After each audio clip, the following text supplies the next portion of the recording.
You gotta love laptop stands, you guys, because it gives your laptop some extra height. You got a thank you card, instructions. I don't think we need instructions.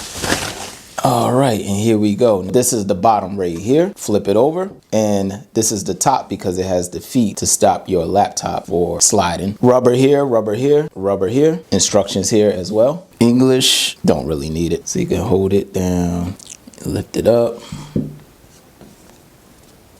Oh, this comes up pretty high, you guys. Nice. Dang, I like this one. This is pretty cool, especially if you want to use it for your tablet and stuff. Wow, let me pull y'all back a little bit. Look at this, ladies and gentlemen. Just look how tall this laptop stand is. This is crazy. My wife might actually steal this one from me. But it's cool because you have the rubber feet, because look, it's even moving my mat right now. So let's move the mat out the way. And it's very hard to move on the surface.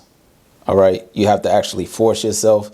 But again, this comes up high, like very high, and I still could come up.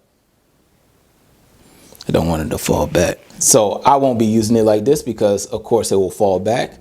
You will put a tilt on it. That way it's leaning this way. But this is awesome. So now if your desk is right here, and let's say you're doing like blogs, or you're doing some type of podcast or something, you can have a laptop stand and it's eye level if you're standing it up, right? Because if I'm standing up here and I'm looking on my laptop, I'm looking down, right? But when you put it up here,